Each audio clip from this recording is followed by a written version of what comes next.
ఓం శ్రీ మాత్రే నమః. అమ్మ పిలుపు ఛానల్కి స్వాగతం అండి. ఈరోజు ఈ వీడియోలో మనం వృషభ రాశి వారి యొక్క జాతక ఫలితాల గురించి తెలుసుకుందాం. 2025 సంవత్సరం మే 26వ తేదీ వృషభ రాశి వారికి జాతక ఫలితాలు ఏ విధంగా ఉండబోతున్నాయి?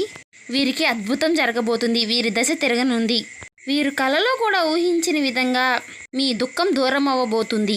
దీని కారణంగా మీరు మానసిక ఆనందాన్ని పొందుకుంటారు. అయితే మే 26వ తేదీ ఈ రాశి వారికి ఏం జరగబోతుంది, వారి దుఃఖం ఏ విధంగా దూరం కాబోతుంది అనే పూర్తి వివరాలన్నీ కూడా ఈరోజు ఈ వీడియోలో మనం వివరంగా తెలుసుకుందాం. అలాగే మీరు ఏ సమస్యలతో బాధపడుతున్నా ఆ సమస్యలకన్నీ చక్కటి పరిష్కారం అందిస్తారు. శ్రీ షిరిడి సాయిబాబా ఆశీస్సులతో జ్యోతిష్యం చెప్పబడను. గురువు గారు సుబ్రహ్మణ్యం రాజు గారు. ప్రేమ సమస్యలు, పెళ్లి సమస్యలు, ఉద్యోగ సమస్యలు, రాజకీయ సమస్యలు, విదేశీ ప్రయాణం, ధనం నిలకడగా లేకపోవడం, భార్యాభర్తల సమస్యలు, అత్తాకోడల సమస్యలు, ఆస్తి తగాదాలు, అప్పుల బాధలు, ఇలా ఏ సమస్యలకైనా ఈ గురువుగారు చాలా చక్కటి పరిష్కారాలు చెప్తారు. మీరు ఎక్కడున్నా సరే గురువుగారిని ఫోన్ కాల్ ద్వారా సంప్రదిస్తే చాలు. గురువుగారు ఫోన్లోనే చక్కటి పరిష్కారాలు అయితే మీకు చెప్తారు. కాబట్టి ఒక్కసారి ట్రై చేసి చూడండి. చాలా చక్కటి గురువుగారు. 24 గంటల్లోనే మనకి చక్కటి పరిహారం అయితే దొరుకుతుంది. చాలా నమ్మకమైన గురువుగారు. మీరు ఏ సమస్యలతో బాధపడుతున్నా ఆ సమస్యల నుంచి బయటపడాలి అనుకుంటే మాత్రం ఒక్కసారి ట్రై చేసి చూడండి. కానీ అంతకంటే ముందుగా మీరు కనుక ఇప్పుడు వరకు మన ఛానల్ని సబ్స్క్రైబ్ చేసుకొని వాళ్ళు ఎవరైనా ఉంటే సబ్స్క్రైబ్ చేసుకోండి. అలాగే లైక్ చేయడం మర్చిపోకండి. ఈ వీడియో మీకు నచ్చినట్లయితే ఓం శ్రీ మాత్రే నమః అని కామెంట్ చేసి నాకు సపోర్ట్ చేయండి. ఇక వివరాల్లోకి వెళ్ళిపోదాం. వృషభ రాశి అనేది రాశి క్రమంలో 2వ రాశి. కృతిక 2, 3, 4 పాదాలు, రోహిణి 1, 2, 3, 4 పాదాలు, మృగశిర 1, 2 పాదాల్లో జన్మించిన వ్యక్తులు వృషభ రాశి కిందికి వస్తారు. ఈ రాశి యొక్క అధిపతి శుక్రుడు. ముందుగా వీరి యొక్క వ్యక్తిత్వాన్ని మనం గమనించినట్లయితే గనక వీరు చాలా మంచి మనస్తత్వం కలవారని చెప్పుకోవాలి. బంధాలకు, అనుబంధాలకు ఎక్కువగా ప్రాధాన్యతనిస్తారు. ఓర్పు, సహనాన్ని కలిగి ఉంటారు. ఏదైనా సరే పనిని పూర్తి చేయాలంటే మాత్రం దాన్ని కష్టపడి పూర్తి చేసి దాని రిజల్ట్ కోసం ఎంతకాలమైనా సరే వేచి ఉంటారు. అలాగే వీరికి ఎంత కష్టం వచ్చినా సరే బంధాలని, బంధుత్వాల్ని వదులుకోవడానికి అసలు ఇష్టపడరు. ఏవైనా సరే కొత్త బంధాలు, కొత్త స్నేహాలు ఏవైనా సరే ఏర్పడినా కానీ పాత బంధాలని, పాత స్నేహాలని వదులుకోవడానికి అసలు ఇష్టపడరు ఈ రాశివారు. అలాగే ఈ రాశివారు కుటుంబ సభ్యులపైన ఎక్కువ ప్రేమ అభిమానాలు కలిగి ఉంటారు. అలాగే ఈ రాశి వారికి కుటుంబం అంటే ఒక పెద్ద బలమని చెప్పుకోవాలి. అలాగే వీరికి ఒక పెద్ద బలహీనత అని కూడా చెప్పుకోవచ్చు. అలాగే ఈ రాశి వారు కుటుంబ సభ్యుల కోసం ఏం చేయడానికైనా సిద్ధంగా ఉంటారు. అలాగే వీరి జీవితాన్ని పరిశీలించినట్లయితే గనక వీరి జీవితంలో అనేక రకమైన సమస్యలు ఒడిదుడుకులు ఉంటాయని చెప్పుకోవాలి. మీకున్నటువంటి మంచి మనస్తత్వం వలన కూడా కొంతమందిని దూరం చేసుకునే అవకాశాలు ఉంటాయి. కొన్ని సందర్భాలలో మీరు కాంప్రమైజ్ అవ్వాల్సిన అవసరం లేని చోట కూడా కాంప్రమైజ్ అవుతూ ఉంటారు. అంటే రాజీ పడాల్సిన అవసరం లేకపోయినా కూడా రాజీ పడి కొంతమందికి దూరం అయ్యే అవకాశాలు కూడా ఉన్నాయి. ఇలా రాజీ పడడం వల్ల ఒక వర్గానికి నచ్చితే మరొక వర్గానికి నచ్చకపోవడం, ఈ విధమైనటువంటి మనస్తత్వాన్ని మీరు కలిగి ఉండడం వలన కొంతమంది వ్యక్తులకు మీరు దగ్గర అయ్యి మరి కొంతమంది వ్యక్తులకు దూరం అయ్యే అవకాశాలు కూడా ఉన్నాయి. ముఖ్యంగా కుటుంబ సభ్యులు కూడా వీరిని అర్థం చేసుకోలేని సందర్భాలు కూడా వీరి యొక్క జీవితంలో అత్యధికంగా కనిపిస్తూ ఉంటాయి. అంటే మీరు రాజీ పడవలసిన అవసరం లేని చోట కూడా రాజీ పడడం వలన కుటుంబ సభ్యులకు కూడా మీ పైన కోపం వచ్చే అవకాశాలు ఉంటాయి. ఈ కోపం కారణంగా మిమ్మల్ని దూరం పెట్టే అవకాశాలు కూడా అత్యద్భుతంగా ఉంటాయి. అలాగే మీ మనస్తత్వం వలన కొంతమంది మిమ్మల్ని ఉపయోగించుకునే అవకాశాలు కూడా ఎక్కువగా ఉంటాయి. వారి యొక్క అవసరాలకి మిమ్మల్ని వినియోగించుకోవడం వలన కొన్ని సందర్భాలలో మీరు కృంగిపోయే అవకాశాలు కూడా ఎక్కువగా ఉంటాయి. నమ్మిన వ్యక్తుల వల్ల మోసపోయే అవకాశాలు కూడా ఈ రాశి జాతకుల ప్రకారం ఎక్కువగా కనిపిస్తూ ఉన్నాయి. ముఖ్యంగా మీరు పనిచేసే చోట కూడా కొంతమంది వ్యక్తుల వల్ల ఎంతో మోసపోయే అవకాశాలు కూడా మీ జాతక ప్రకారం కనిపిస్తూ ఉన్నాయి. అయితే ముఖ్యంగా ఈ రాశి వారి జాతకంలో ఒడిదుడుకులు ఎక్కువగా ఉన్నప్పటికీ కూడా భగవంతుడి యొక్క ఆరాధనలో మీరు నిత్యం సమయం ఎక్కువగా గడపడం వలన ఖచ్చితంగా వీరికి శుభ ఫలితాలు అయితే కలుగుతాయి. ప్రతి నిత్యము కూడా ఇష్టదైవ నామస్మరణం చేసుకుంటూ ఉండాలి. దీని వలన మీకు దైవ బలం అనేది పెరుగుతుంది. మానసికంగా దృఢంగా ఉండగలుగుతారు. కొంతమంది వ్యక్తులు ఏం చేస్తూ ఉంటారంటే వారికి ఏదైనా సమస్య వచ్చినప్పుడు శని భగవాన్ని స్మరిస్తూ ఉంటారు. అంటే ఒక మాటలో చెప్పుకోవాలి అంటే శని భగవాన్ని ఎక్కువగా మీ వల్లనే మాకు ఇలా జరుగుతుంది ఆ శని భగవాన్ని అని తిట్టుకుంటూ ఉంటారు. ఇలా మీరు ఏ రాశివారైనా సరే ఇలా చేయకూడదు. అంటే ఏ రాశివారైనా సరే శని భగవాన్ని ఇలా అసహించుకోకూడదు. మీరు ఇలా చేయడం వలన కష్టాలు కూడా మీకు వెంబటే వస్తాయి. కాబట్టి ఎంత మంచిగా ఉండాలి. మనకి శుభ ఫలితాలు, అశుభ ఫలితాలు అనేవి మనం చేసే ప్రతి పని మీద కూడా ఆధారపడి ఉంటాయి. కాబట్టి మనం చేయడం వల్లనే మనకి నష్టాలైనా కష్టాలైనా కలిగి ఉంటాయి. కాబట్టి మనం క్రమశిక్షణతో ఉంటే గనక శని భగవానుడు మనకి వరాల వర్షం కురిపిస్తాడు. అంటే మనం చేసే పనులకు ఆ శని భగవానుడు కర్మ ఫలితాలను మాత్రమే ఇస్తూ ఉంటాడు. ఈ శని భగవాన్ని నిందిస్తూ మాట్లాడుతూ ఉంటే మాత్రం, అవమానిస్తూ ఉంటే సమస్యలు ఉత్పన్నమవుతాయి. మీరు ఎప్పుడైతే శని భగవాన్ని ఆరాధిస్తూ శృతిస్తూ ఉంటారో ఖచ్చితంగా శని భగవాని యొక్క ఆశీస్సులు మీకు అందుతాయి. అంటే మీ జీవితంలో మీరు కోల్పోయిన వాటినన్నిటిని దక్కించుకోగలుగుతారు. ఆర్థికంగా పురోగతి సాధిస్తారు.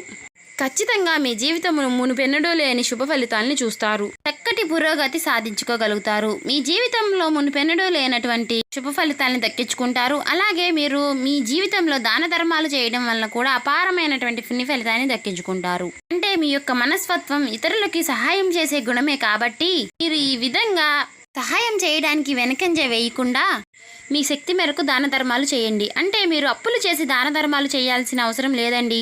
మీకున్నంతలో మీ శక్తి మేరకు దాన ధర్మాలు చేయండి. ఇంకా దాన ధర్మాలు చేయడం వల్ల ఖచ్చితంగా మీకు ఆ పరమశివుడి యొక్క అనుగ్రహం అనేది మీకు ఖచ్చితంగా లభిస్తుంది. ఆ శని భగవానుడు కూడా ఖచ్చితంగా మిమ్మల్ని ఎంతగానో ఆరాధిస్తాడు.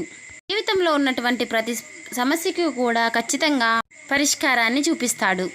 నిత్యం మీరు ఆలయానికి వెళ్ళి ఆ శని భగవానికి ప్రదక్షిణాలు చేయడం వలన కూడా సమస్యలన్నీ తొలగిపోతాయి. ఇలాగే శనివారం రోజు ఈ విధంగా చేస్తూ ఉండటం వలన మీకు వీలైతే శని భగవానికి నల్లని వస్తువులు, నల్లని వస్త్రాలు పేదలకు దానంగా ఇవ్వండి. అంటే ఇవి శని భగవానికి చాలా ఇష్టమైన వస్తువులుగా చెప్పుకోవచ్చు. నలుపు రంగు అంటే శని భగవానికి చాలా ఇష్టం కాబట్టి ఈ విధంగా మీరు చేయడం వలన మీకు అపారమైనటువంటి పుణ్య ఫలితం దక్కుతుంది. ముఖ్యంగా విషయంలోకి వస్తే ఈ రాశి వారి జాతక ప్రకారం మే 26, 27 తేదీల్లో ఈ దుఃఖమంతా దూరం అయ్యే అవకాశాలు కనిపిస్తున్నాయి. అది ఏ రకమైనటువంటి దుఃఖమైనా కావచ్చు. మీ యొక్క జీవితంలో ఏ విధంగా ఉంటుంది అంటే ఏదో ఒక రకమైన సమస్య నెలల నుంచి కావచ్చు, లేదంటే కొన్ని సంవత్సరాల నుంచి కావచ్చు, మిమ్మల్ని ఏదిస్తూ ఉంటుంది. కుటుంబ సభ్యుల మధ్య సఖ్యత లేకపోవడం కావచ్చు, లేదా ఆర్థిక సమస్యలు కావచ్చు, లేదా మీరు వృత్తి వ్యాపారానికి సంబంధించిన సమస్యలు కావచ్చు, లేకపోతే ఇరుగు పొరుగు వ్యక్తులతో విభేదాలు, మీ బంధువులతో విభేదాలు, ఈ విధంగా ఒక్కొక్కరి జీవితంలో తీరని సమస్య అంటూ మానసికంగా వారిని వేధించేటటువంటి ఒక పెద్ద సమస్య అయితే ఉంటుంది.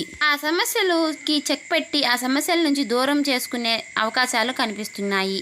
మీరు ఎంతో కాలంగా ఈ సమస్యల నుంచి చాలా బాధపడుతున్నారు కాబట్టి ఆ సమస్యల్ని మీరు బయటపడాలి అనుకుంటే, అలాగే ఈ సమస్య కారణంగా మీరు ఏ నిర్ణయము కూడా తీసుకోలేకపోతున్నారు. ఇక ఈ సమస్య తీరిపోవడం వల్ల మీకు ఎంతో మానసిక ఆనందం అనేది కలుగుతుంది.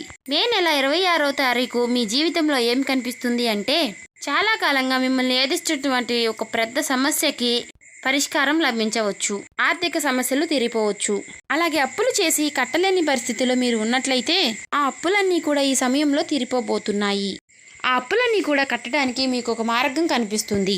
నిరుద్యోగస్తులకి ఒక మంచి ఉద్యోగం లభిస్తుంది. ఉద్యోగ జీవితంలో మీరు మంచి శుభవార్తలు వినే అవకాశాలు ఉన్నాయి. అలాగే విదేశాలకు వెళ్ళాలి అనుకునే వారికి కూడా ఇదొక శుభ సమయంగా సూచిస్తుంది. విదేశాలకు వెళ్ళి అక్కడే స్థిరపడాలి అనుకునే వారికి కూడా ఒక చక్కటి అవకాశం అయితే లభిస్తుంది. మీ కుటుంబ వాతావరణం అనేది ప్రశాంతంగా మారవచ్చు. లేకపోతే వివాహం కోసం ప్రయత్నం చేస్తున్న వారికి వివాహానికి సంబంధించి ఒక చక్కటి వార్త వినే అవకాశాలు కూడా కనిపిస్తున్నాయి. ఈ విధంగా మే 26వ తేదీ మీ యొక్క జాతక ప్రకారం చాలా కీలకమైన రోజుగా చెప్పుకోవాలి. ఈ రాశి వారు చాలా ధైర్యంగా ఉంటారండి. అంతేకాకుండా ఈ రాశి వారు చాలా నీతి నిజాయితీలతో ప్రతి ఒక్క పని కూడా చాలా చాకచక్యంగా పూర్తి చేసుకుంటూ ఉంటారు. చాలా కష్టపడతారు. చాలా ధర్మ మార్గంలో నడుస్తారు. అంతేకాకుండా మిగతా రాశుల వారు ధర్మ మార్గంలో నడవరని కాదండి అర్థం. చాలా ఎక్కువగా ఓర్పు సహనంతో వీరికి వచ్చినటువంటి కష్టాలన్నీ కూడా, వీరికి వచ్చే సమస్యలకి ప్రతి సమస్యకి కూడా చక్కటి పరిష్కారం కనుక్కుంటూ ఎప్పటికప్పుడు కుటుంబ బాధ్యతలు అనేవి చాలా చక్కగా నెరవేరుస్తూ ఉంటారండి. కొంతమంది ఏమిటంటే ఎన్ని కుటుంబ బాధ్యతలు ఉన్నప్పటికీ కూడా వాటిని అన్నిటినీ కూడా అమలు చేయాల్సి వస్తుందని వాటి నుంచి తప్పించుకునే వాళ్ళు చాలా మంది ఉంటారండి. కానీ ఈ రాశి వారు అలా కాదండి. ఏ సమస్యలు ఉన్నా, ఎవరు ఏ సమస్యలతో బాధపడుతున్నా అవి నావే అన్నట్లుగా వారి పైన వేసుకుని వారు ఏ సమస్యలు ఉన్నా నేనున్నాను అని తోడు ఉంటారండి ఎవరికైనా సరే. అంటే ఒక మాటలో చెప్పాలంటే ఈ రాశి వారికి మనోధైర్యం అనేది చాలా ఎక్కువగా ఉంటుందండి. అంటే ధైర్యంతో పాటు ఈ రాశి వారు ఎదుటికి ఎవరికైనా సరే ఏ సమస్య వచ్చినా ఎదుటి నిలబడతారు. కాబట్టి ఈ రాశి వారికి ఆ దేవుడి యొక్క అనుగ్రహం అనేది చాలా ఎక్కువగా ఉంటుంది. ఇక రేపటి రోజున మీకు చాలా యోగకాలంగా ఉందండి. అదృష్టం అనేది ఎక్కువగా ఉంటుంది. అదృష్టకాలంగా చెప్పుకోవచ్చు. అంటే మీకు ఏవైనా ఇంతకు ముందు స్థలాలు ఉండి వాటిని మేము అమ్ముకోవాలి, మాకు డబ్బు అవసరం అనే ఎవరైనా సరే ఎదురు చూస్తూ ఉన్నట్లయితే వారికి మాత్రం రేపటి రోజున మంచిగా కొనుక్కునేవారు ఎదురవుతారు. అంటే మీ స్థలాలన్నీ కూడా రేపు అమ్ముడుపోతాయి అని చెప్పుకోవచ్చు. కాబట్టి రేపటి రోజున మీకు అంత అదృష్ట రోజుగా చెప్పుకోవచ్చు. కాబట్టి వృషభ రాశి వారికి రేపటి రోజున చాలా బాగుంటుంది. అలాగే మీరు చేసుకోవాల్సిన దేవతారాధన, శివారాధన తప్పనిసరిగా చేసుకోనండి.